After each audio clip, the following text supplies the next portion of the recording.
नमस्कार सभी को, आप सबका स्वागत है अपने YouTube चैनल में। और आज हम डिस्कस करेंगे विराम चिन्ह टॉपिक को, क्योंकि विराम चिन्ह टॉपिक से क्या कि रीट परी में एक क्वेश्चन अवश्य ही आता है।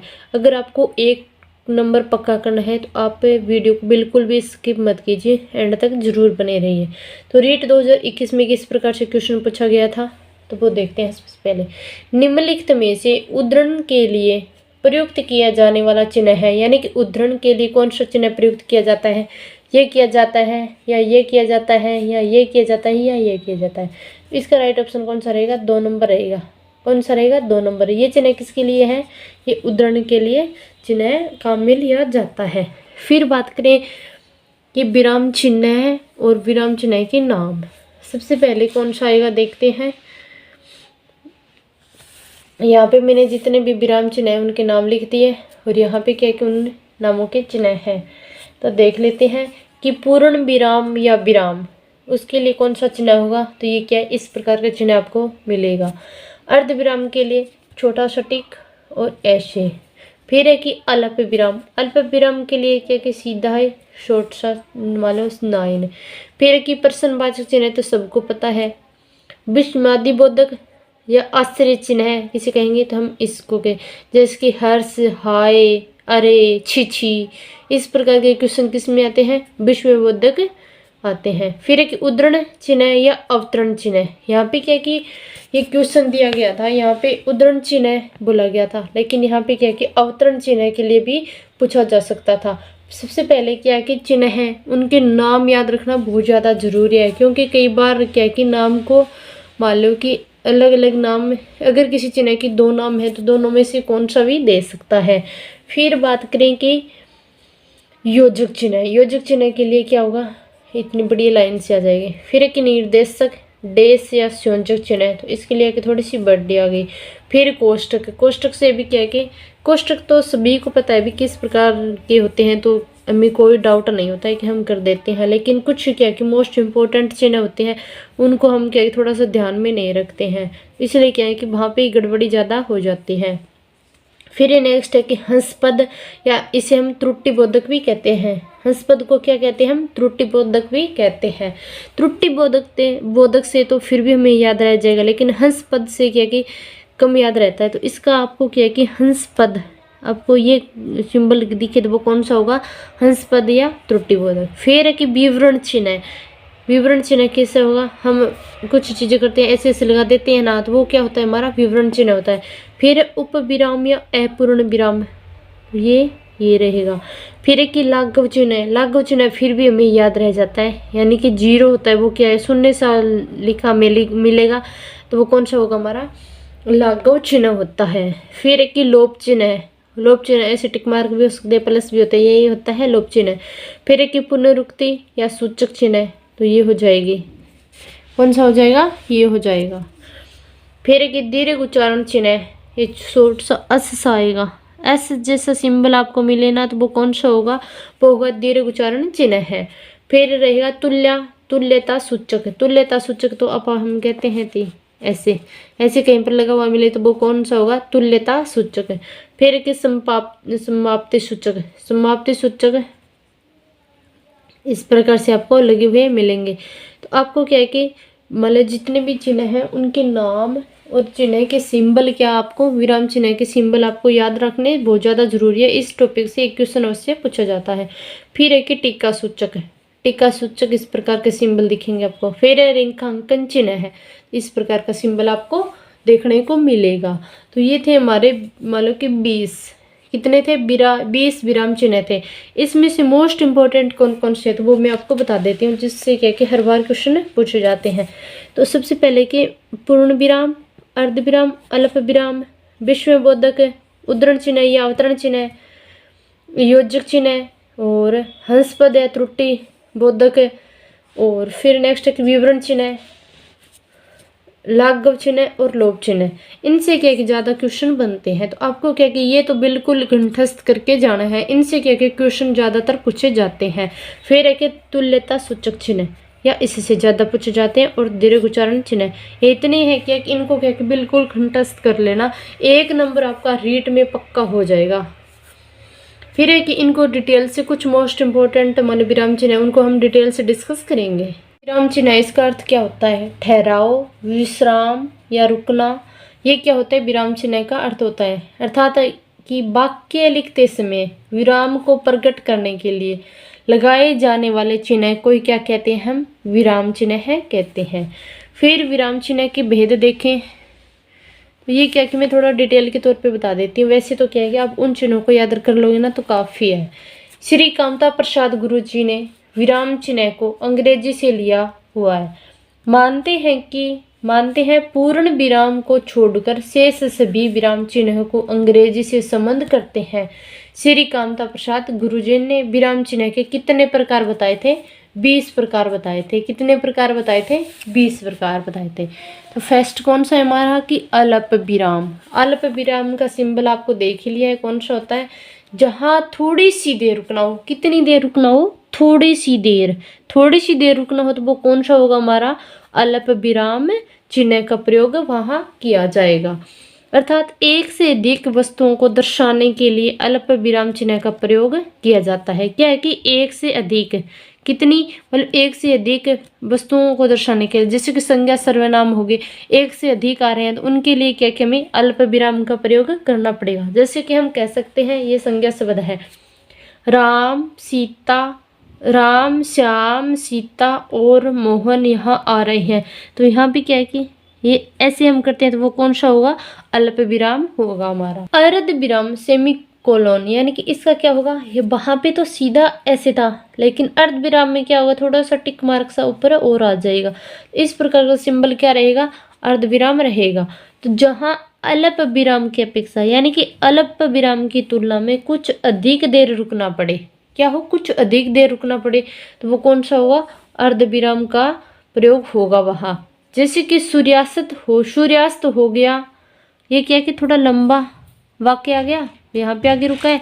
लालिमा का स्थान कालिमा ने ले लिया, तो वहां पे क्या था? राम के तुरंत बाद ऐसे लग रहा था, श्याम के तुरंत बाद ऐसे लग रहा था, सीता के तुरंत बाद लग रहा था, लेकिन यहाँ पे क्या क्या सूर्यास्त हो गया, ये वाक्य थोड़ा कंप्लीट हो गया। उसके बाद क्या है कि यहाँ पे अर्ध विराम का प्रयोग हुआ है। विराम का प्रयोग दो तुलनात्मक वाक्य है उनके बीच में भी हम लगाते हैं। जैसे एग्जाम्पल के तौर पर देखें, गीता जितनी पढ़ी लिखी है उतनी ही सरल और नम्र है।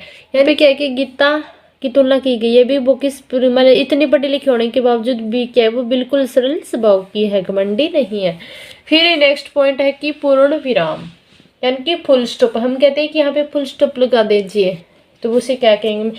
जब वाक्य खत्म हो जाता है तब वाक्य के अंत में पूर्ण विराम लगाया जाता है। वाक्य के कंप्लीट होने के बाद में जो हम ऐसे लगाते हैं ना, वही क्या होता है? हमारा पूर्ण विराम होता है। जैसे कि राम खाना खाता है, यहाँ पे क्या लगाया? ये पूर्ण विराम लगा हुआ है। गीता स्कूल जाती है, यहाँ पे क्या लगा दिया मैंने? पूर्ण विराम लगा दिया। तो अगर इस प्रकार के वाक्य आपको मिले तो वो कौन सा होगा? पूर्ण विराम होगा। फिर नेक्स्ट है कि विस्मयबोधक चिन्ह यानी कि इंटरजेक्शन। विस्मयबोधक कौन सा होगा? इस प्रकार से लगा हुआ मिलेगा आपको। विस्मयबोधक चिन्ह का प्रयोग वाक्य में हर्ष यानी कि खुशी, विवाद, विस्मय, घृणा, आश्चर्य, करुणा, भय इत्यादि का बोध कराने के लिए किया जाता है। इन शब्दों का हमें बोध कराने के लिए किसका प्रयोग किया जाता है? विस्मयबोधक चिन्ह का प्रयोग किया जाता है। अर्थात इसका प्रयोग अव्यय शब्द से क्या होता है? पहले होता है। यानी कि अव्यय शब्द से क्या होता है? पहले होता है। अव्यय शब्द क्या होते हैं? अव्यय शब्द अविकारी होते हैं। अव्यय शब्द क्या होते हैं? अविकारी होते हैं। जैसे कि हम देख सकते हैं हाय, हाय के बाद मिल गया हाय, आहा, ओ क्या है यहाँ पे? आहा, छी छी, शाबाश। इस प्रकार के अगर वाक्य मिले तो वो कौन सा होगा? हमारा विस्मयबोधक होगा। जैसे कि हम एक एग्जाम्पल के तौर पर देख सकते हैं, हाय वह मर गया, हाय मर गया, छी छी तुम्हारे हाथ कितने गंदे हैं, छी छी तुम्हारे हाथ कितने गंदे, घृणा हुई है, हाय। इस प्रकार के अगर आपको वाक्य में मिले तो वो कौन सा होगा? हमारा विस्मयबोधक चिन्ह का प्रयोग वहाँ किया गया है। फिर नेक्स्ट पॉइंट हमारा प्रश्नवाचक चिन्ह है यानी कि क्वेश्चन मार्क। प्रश्न चिन्ह का प्रयोग प्रश्नवाचक वाक्यों के अंत में किया जाता है। कौन कौन से जगह? क्या, क्यों, किसने, किसे, कैसे, कब। अगर इस प्रकार से आपको पूछा जाए किसी वाक्य में फिर पूछा जाए यहाँ पे कौन सा चिन्ह का प्रयोग होगा, तो वहां पे कौन सा होगा हमारा प्रश्नवाचक चिन्ह का प्रयोग होगा। वह क्या लिख रहा है, वाक्य में क्या आया है, यहाँ पे क्या आया है, तो कौन सा चिन्ह लगेगा, प्रश्नवाचक चिन्ह का प्रयोग होगा। फिर ये नेक्स्ट है कि ताजमहल किसने बनवाया, ताजमहल किसने बनवाया, यहाँ पे क्या है, किसने बनवाया, किसने बनवाया, तो क्या प्रश्नवाचक प्रश्न कर लिया, यानी कि अगर कोई किसी से प्रश्न करे तो वो कौन से चिन्ह का प्रयोग होगा, वहां पे प्रश्नवाचक चिन्ह का प्रयोग होगा। आपको या तो सीधा ही पूछेगा कि मैं निम्न में से उद्धरण चिन्ह का प्रयोग चिन्ह कौन सा है, प्रश्नवाचक चिन्ह कौन सा है, चिन्ह दे देंगे, या फिर ऐसे क्या मान लो वाक्य दे देंगे कि निम्न में से मान लो इसमें कौन सा चिन्ह का प्रयोग किया गया है। तो आपको क्या ये चीजें याद रखनी है, तो इसलिए क्या कि जो मोस्ट इंपोर्टेंट है उनके क्या मैंने नोट्स तैयार किए हैं, और ये नोट्स क्या कि आपको मेरे टेलीग्राम चैनल पर मिल जाएंगे। मेरा टेलीग्राम चैनल रहेगा मोनिका मैम जी के अकेडमी से। लाघव चिन्ह कैसा होता है, ऐसे शून्य जैसा होता है, जीरो सा। किसी बड़े तथा प्रसिद्ध शब्दों को संक्षेप में लिखने के लिए उस शब्द का क्या होता है, पहला अक्षर लिखकर उसके आगे के शून्य लगा देते हैं, उसके आगे क्या लगा देते हैं, शून्य लगा देते हैं। यह शून्य ही क्या कहलाता है, लाघव चिन्ह कहलाता है। जैसे डॉक्टर के लिए क्या करेंगे हम, डॉक्टर लगा दिया, पंडित के लिए क्या पै लगा दिया। जैसे कि प्रोफेसर लिखते हैं, प्रोफेसर पूरा कंप्लीट ना लिखकर क्या हम ऐसे लगा देते हैं।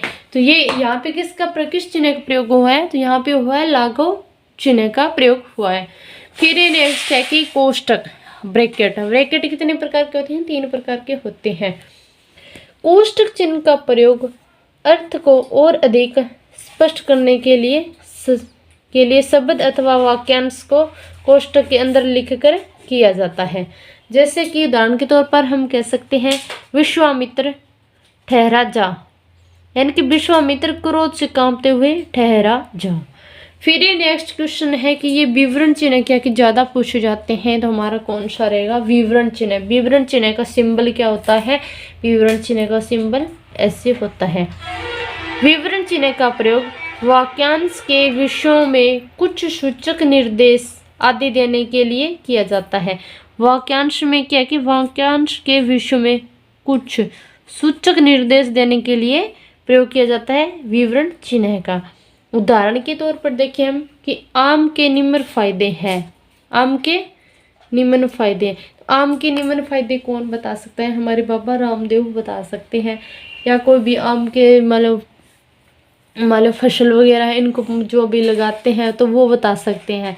फिर है कि वाक्य के भेद कितने होते हैं, वाक्य के भेद कितने होते हैं, तो ये तो मैं बता सकती हूँ कि वाक्य के भेद कितने होते हैं। तो ये इस प्रकार के अगर आपको कहीं पर मिले और इस प्रकार चिन्ह हो तो वो कौन सा होगा, हमारा विवरण चिन्ह होगा। रेखांकन चिन्ह, किसी भी वाक्य में महत्वपूर्ण शब्द पद वाक्य को रेखांकित करने के लिए रेखांकन चिन्ह का प्रयोग किया जाता है। जैसे कि हम कोई वाक्य दे देते हैं हमें कि रेखांकित में से विशेषण है, विशेष्य है, प्रविशेषण है, क्रिया शब्द है छांटे, तो वो ऐसे हमें अंडरलाइन करके नहीं दे देते हैं कि इसमें बताइए, वो ही क्या होता है, रेखांकन चिन्ह होता है। जैसे इस प्रकार के वाक्यों में क्या होता है, थोड़ा ज्यादा गैप होता है। जैसे कि गोदान उपन्यास प्रेमचंद द्वारा लिखित सर्वश्रेष्ठ कृति है। क्या है, गोदान उपन्यास प्रेमचंद द्वारा लिखित सर्वश्रेष्ठ कृति है। तो इस प्रकार के अगर आपको वाक्य दे दिया जाए, फिर पूछा जाए कि इसमें किस चिन्ह का प्रयोग हुआ है, तो वो कौन सा होगा, हमारा रेखांकन चिन्ह होगा। पद लोप चिन्ह, जिसे हम क्या कहते हैं, रेखा चिन्ह भी कहते हैं और लोप चिन्ह भी कहते हैं। जब वाक्य या अनुच्छेद में, यानी कि कोई वाक्य दे दे या फिर कोई अनुच्छेद दे दे, उसमें से क्या कि कुछ अंश छोड़कर लिखना हो तो कुछ चिन्ह का प्रयोग करते हैं हम, लोप चिन्ह या रेखा चिन्ह का प्रयोग करते हैं। जैसे कि एग्जाम्पल के तौर पर मैं सामान उठा दूंगा पर, यहाँ पे क्या कि पूरा कंप्लीट नहीं किया गया, यहाँ पे कुछ शर्तें लगाई गई है लेकिन वो क्या है यहाँ पे लिखा नहीं गया है। सोहन ने रोहन को गाली दी, क्या गाली दी, तो वो तो हमें नहीं पता है। तो इस प्रकार से कोई चीज़ें हमें मिले और इस प्रकार के अगर आपको वाक्य दे दे कि निम्न में से कौन सा चिन्ह होगा, तो वो होगा हमारा पद लोप चिन्ह है। विषमन चिन्ह या त्रुटि परक चिन्ह है, इसका क्या होता है, ऐसे चिन्ह आपको मिले तो वो कौन सा होगा, हमारा विषमन चिन्ह या त्रुटि परक चिन्ह है। ज्यादातर क्या है कि ये इस प्रकार से क्वेश्चन पूछा जाता है तो उसमें क्या है कि विस्मरण चिन्ह का नाम दिया जाता है कि निम्न में से विस्मरण चिन्ह कौन सा है। तो विस्मरण चिन्ह का प्रयोग किया कि लिखते समय किसी शब्द को भूल जाने पर किया जाता है। यानी कि हमको कोई वाक्य लिख रहे हैं, अगर उसमें कुछ भूल होगी तो वहां पे क्या कि हम विस्मरण चिन्ह या त्रुटिपरक चिन्ह का प्रयोग कर सकते हैं। जैसे कि राम जाएगा, राम कहाँ जाएगा हमें ये नहीं पता, यहाँ पे क्या हो गई, हमारी गलती हो गई।